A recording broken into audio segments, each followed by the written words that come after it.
Joe Burrow looks like himself, therefore the Bengals starting to look like themselves. The Steelers take first place in the AFC North. The Jags go undefeated in their second home. And we're at that part of the season where we can now officially start talking MVP candidates and more. So we're going to get into that. Just stick around, we got a great show. Ladies and gentlemen, you are now rocking with American Sports Football Show. Since we are talking MVP candidates and more, we're going to start with our offensive and defensive players of the week with touchdown of the week first. Number 2 goes to Jamar Chase. He set a Bengals record for receptions at 15 and went ahead and went for 192 receiving yards and 3 receiving touchdowns. Here's a fun fact for you. Chase became the 5th player in NFL history to have 15 catches with 3 receiving touchdowns in a single game. The other 4 are Tyler Lockett, Jimmy Smith, Jerry Rice, and Steve Largent. And then number 1 has to go to DJ Moore, who also had 3 receiving touchdowns, but he had about 40 more receiving yards at 230 on just 8 catches. This past week, Week 5 of 2023-2024 season, was the first time that 2 wide receivers had 180 receiving yards plus and 3 touchdowns in the same week. So DJ Moore and Jamar Chase again made history. I have to give a shout out to tight end George Kittle as well, because he was the 3rd person to get 3 TDs in this week. And any other week, he would have made this list. It just so happened to be the wrong week for him.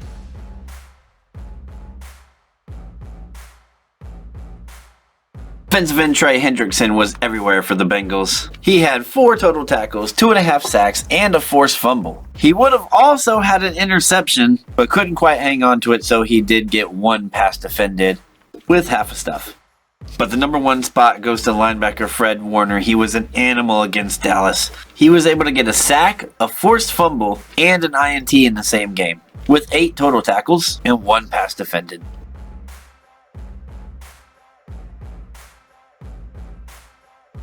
At number 1, we got Gabe Davis's touchdown against the Jaguars. There was a flag thrown for pass interference on Jacksonville for Gabe Davis, but he caught it anyway at a much needed time, with just over 4 minutes to go in the 4th quarter.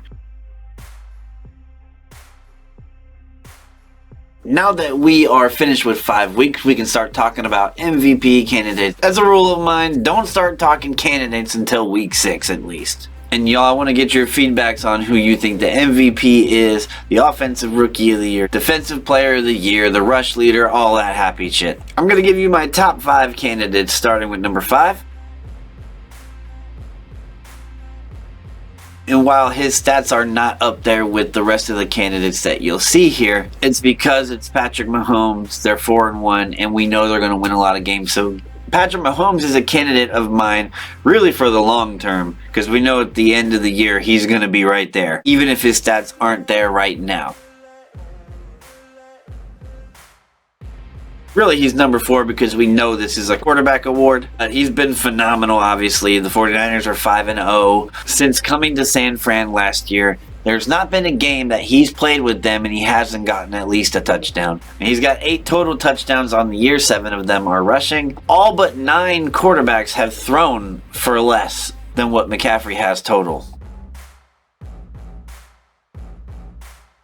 Number 3, we have Jalen Hurts. He is 5-0, and they look like they're poised to make another deep run this year. He's got 10 total touchdowns, 6 passing, 4 rushing.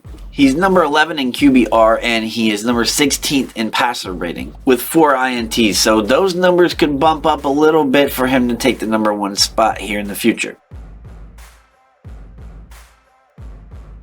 Number 2, I've got Tua. They're 4-1, only losing to division rivals, the Bills. But Tua is number 3 in QBR. He's got 11 passing touchdowns. He's number 3 in completion percentage, number 1 in passing yards, and he's number 2 in the passer rating. Honestly, the loss against the Bills and the 5 picks on the year is what keeps him from being the lead MVP candidate right now. But for right now, Week 6, the leading MVP candidate really is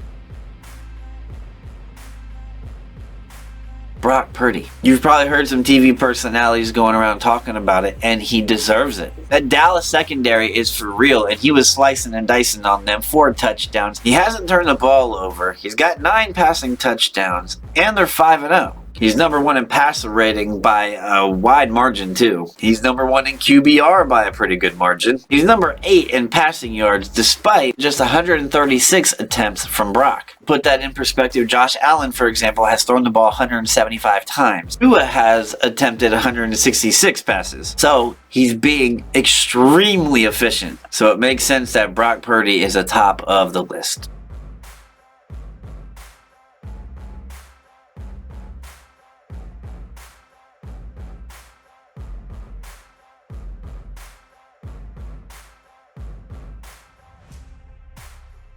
But I will say that this is kind of skewed because as the guy that I think would be the pick, Devin Witherspoon, has only played 3 games as to where Jalen Carter's played 5, and they're 5-0. I think if Witherspoon had also been in 5 games right now, you'd have a very good case at Witherspoon. So give me Carter, but Witherspoon is right on the trail.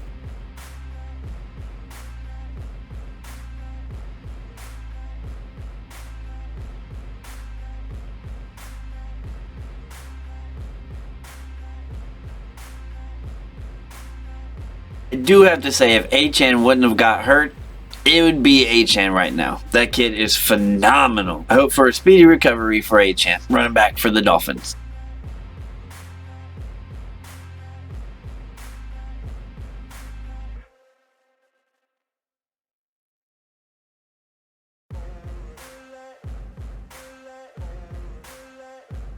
I think this should be an anonymous pick. I really don't think there's anyone you could put ahead of TJ at this moment in time. Fred Warner, Daniel Hunter, Roquan Smith, Trey Hendrickson. All these guys are great, but they've got nothing on TJ right now.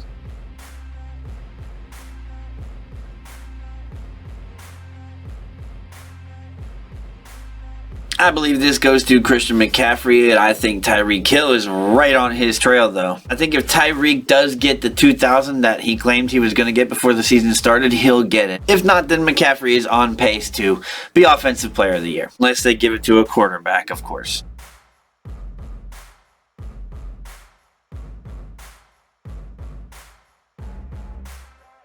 Give me the one and only Dan Campbell himself. Detroit did not make the playoffs last year, and this year I think they're definitely going to. After Detroit has had a little bit of a drought, this is exactly the route that the NFL will go, and I think that they should go this way.